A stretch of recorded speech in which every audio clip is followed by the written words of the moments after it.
Oi, pessoal, tudo bem? Estamos aqui para mais um Minuto de Luz e hoje nós abrimos o capítulo 7 de O Evangelho segundo o Espiritismo, item 6. O capítulo 7 fala sobre bem-aventurados os pobres de espírito.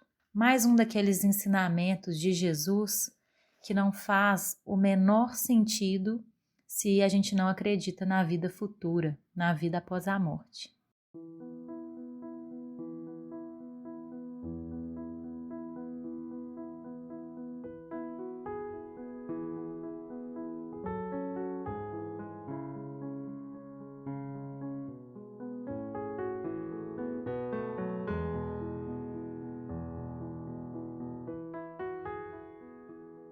Nós vamos ler o subtítulo Todo aquele que se eleva será rebaixado. Jesus também disse isso, todo aquele que se eleva será rebaixado, e também não faz o menor sentido, não é mesmo? Diante da cultura materialista que não acredita na vida após a morte. Esse subtítulo começa com algumas citações do Evangelho, que a gente não vai ler para não delongar demais, mas eu vou ler o comentário de Allan Kardec, ele cita alguns trechinhos, não vai ficar difícil de entender não. Vamos lá. Essas máximas são a consequência do princípio de humildade que Jesus não cessa de colocar como condição essencial da felicidade prometida aos eleitos do Senhor e que formulou por estas palavras: Bem-aventurados os pobres de espírito, porque deles é o reino dos céus. Ele toma uma criança como modelo da simplicidade de coração e diz: Será o maior no reino dos céus quem se humilhar e se fizer pequeno como uma criança. Quer dizer, quem não tiver nenhuma pretensão de superioridade ou de infalibilidade. O mesmo pensamento fundamental se encontra nesta outra máxima,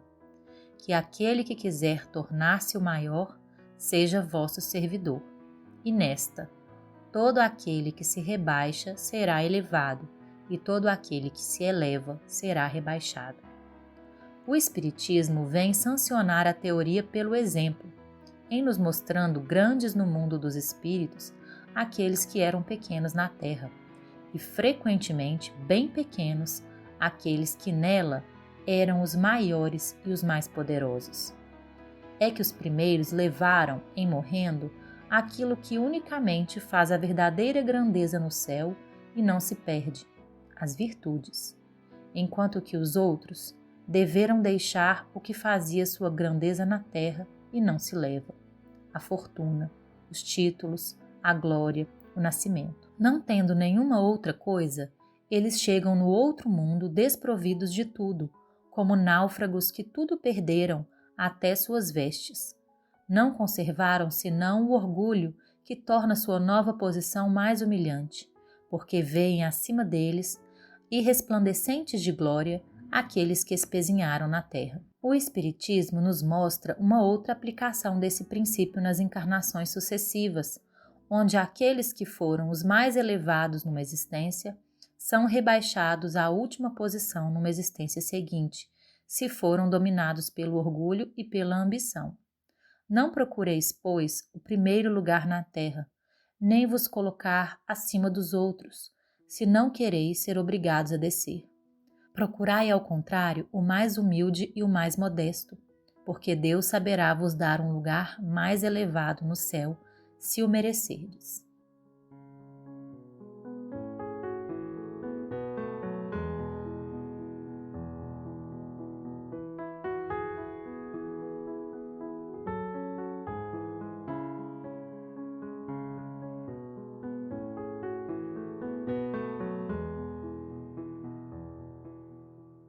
Bom, pessoal, para a gente começar nossos comentários, primeiro a gente vai conversar sobre o que é humildade, porque uma situação que a gente vê com muita frequência é que a gente tem normalmente duas posições extremas na nossa vida, duas posturas íntimas extremas. Ou a gente se vitimiza e se acha a pior das criaturas, ou a gente se reafirma pelo orgulho e se impõe às demais criaturas. E por causa dessas duas posturas, quando a gente lê essa questão de ser pobre de espírito, de ser humilde, a gente tem a tendência a achar que a gente tem que se achar a pior das criaturas e se vitimizar. Mas não é isso. A grandeza de Jesus e a grandeza das leis divinas, quando a gente olha para o universo, a gente vê essa grandeza, nos faz ter uma noção de que nós somos sim míseros, moralmente, intelectualmente, em vários aspectos. Mas isso não é motivo para nós nos deprimirmos. Nós somos sim muito pequenos, mas nós temos diante de nós um potencial infinito que a gente pode conquistar com esforço, com tempo, com aprendizado e com humildade. Quando a gente é humilde, a gente se coloca na posição de aprendiz. E foi esse o comentário primeiro que Allan Kardec fez sobre a criança. O símbolo da criança, né? Não as crianças em si, mas o símbolo da criança é o símbolo de alguém que sabe que tem tudo a aprender e não se sente melhor que os outros. E nem pior por isso, né? Ser humilde não é se sentir pior, é ter a real dimensão do seu tamanho, que é pequeno. Olha para o universo, gente. Se a gente olhar para o universo, nós vamos ver. Nós não sabemos de nada. Nós não temos um amor ainda tão grande assim. Basta observarmos nossas reações no dia a dia. Coisas pequenas que nos desagradam, nos tiram do controle, modificam nosso humor, nos abalam tanto. Isso nos mostra o quanto ainda temos a aprender. Então, reforçando que ser humilde não é nos sentirmos a pior criatura do mundo, mas é ter consciência do quão pequenos ainda somos e o quanto temos para crescer. Ter consciência também do nosso infinito potencial.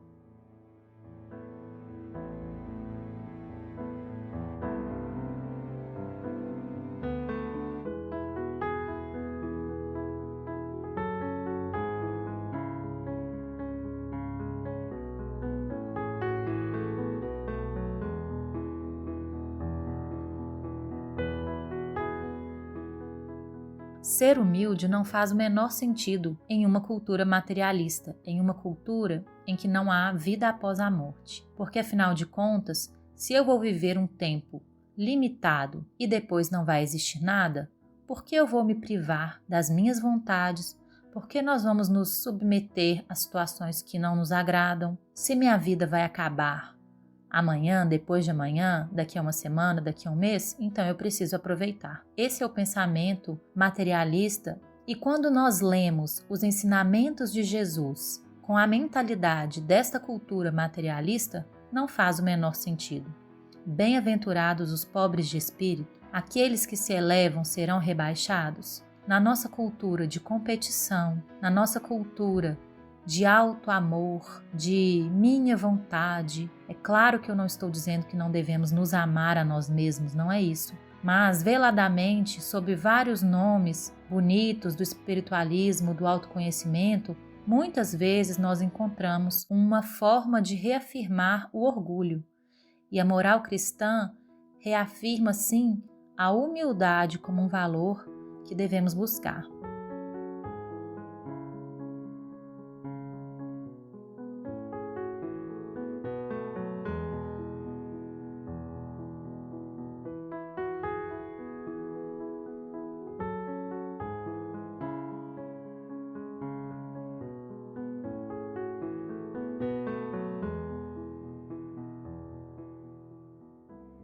O Espiritismo vem trazer sentido, lógica para a moral cristã, porque afinal de contas, quando a gente estuda o Espiritismo, nós percebemos que a vida após a morte não é uma questão dogmática e teológica, é um fato comprovado de diversas formas por diversos estudiosos, não só por Allan Kardec. Então, quando reconhecemos que não vamos morrer com o final do nosso corpo, faz sentido nós privilegiarmos os valores de uma vida mais alta, de uma vida que não é transitória, e não os valores da nossa cultura que vão mudar. Um exemplo muito claro que o Espiritismo traz sobre isso é mostrando que no mundo dos espíritos, pessoas muito importantes na Terra, cheias de riqueza, cheias de destaque, cheias de intelecto, muitas vezes por não terem desenvolvido as virtudes que essas circunstâncias exteriores ensejavam, chegam em estado de miserabilidade no plano espiritual.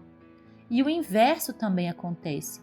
Pessoas que não tiveram nenhum destaque no mundo físico, pessoas que viveram situações de pobreza extrema, pessoas que passaram desapercebidas pela terra, chegam ao plano espiritual em estado resplandecente, cheias das virtudes que as circunstâncias favoreceram que ela desenvolvesse. Esses dois exemplos extremos mostram que, na verdade, a moeda, o clima do plano espiritual é a virtude. Nós temos a certeza que vamos fazer uma viagem quando o nosso corpo morrer. Essa viagem é para o plano espiritual. E a moeda de troca no plano espiritual são as virtudes. A nossa felicidade depende das virtudes que tivermos conquistado por dentro e não por fora.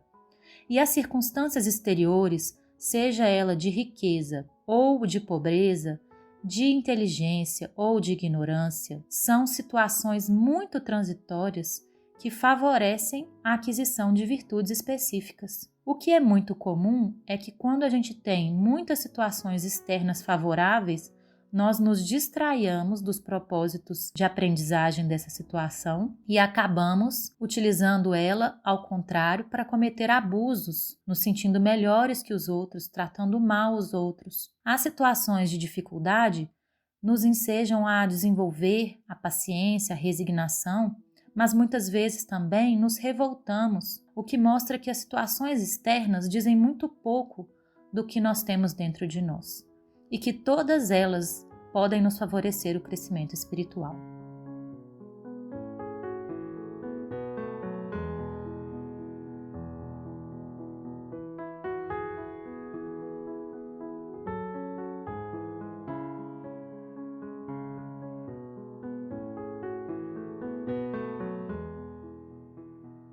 Outra coisa que o Espiritismo mostra sobre esse ensinamento de Jesus é que, se em uma encarnação você está numa posição muito alta na sociedade humana, em outra você pode estar em uma situação subalterna. Isso depende da sua escolha como espírito antes de encarnar, qual lição você precisa aprender. O que fica de todas essas situações para nós é que nós nunca devemos nos sentir melhores que os outros. Porque quando nos sentimos melhores que os outros, a nossa tendência aqui na Terra, ao invés de nós ajudarmos os outros porque temos alguma facilidade, nós oprimimos, nós humilhamos, nós abusamos, nós violentamos. Então, que nós nunca nos sintamos melhores que os outros, para que a gente não maltrate os outros e para que isso não se transforme em sofrimento para nós na nossa realidade verdadeira, que é a do plano espiritual. Um último comentário que eu gostaria de fazer sobre esse assunto é que, relembrando que Jesus, em sua vida na Terra, demonstrou o funcionamento da lei divina no universo. E ele, sendo o co-criador do nosso planeta, segundo Emmanuel, o governador espiritual do nosso orbe, ele veio viver entre nós, o que já é uma grande humilhação, entre aspas, veio viver entre nós. Em uma de suas passagens no Evangelho, ele se fez escravo de todos, servindo a todos e lavando os pés dos próprios discípulos e aconselhando que nós o imitássemos. Essa lição é muito grandiosa. Se o grande governador espiritual, que tem o maior amor, a maior inteligência, o maior tudo, vem ao nosso planeta e se faz servo de todos, este é o funcionamento da lei divina universal. E quando nós não estamos tendo essas posturas de servir, de nos humilharmos, nesse sentido evangélico que nós estamos conversando aqui, nós estamos nos colocando contra o funcionamento do universo inteiro. No universo inteiro, uns servem aos outros.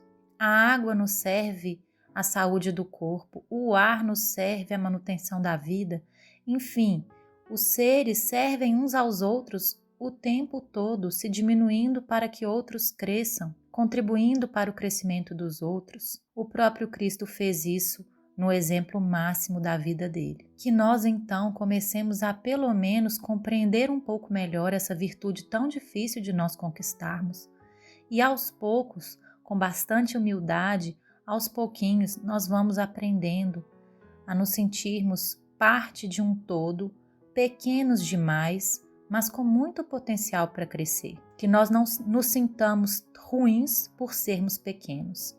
Ser pequeno também é bom. Temos muito a aprender e vamos caminhar para frente, seguindo o exemplo de Jesus. Espero que nesses minutos de luz, com os ensinamentos de Allan Kardec no Evangelho segundo o Espiritismo, vocês tenham tido a oportunidade de refletir sobre esse tema que é tão importante para que a gente consiga viver de uma forma melhor aqui na Terra, conquistando valores eternos para nossas almas. Um grande abraço e até a próxima.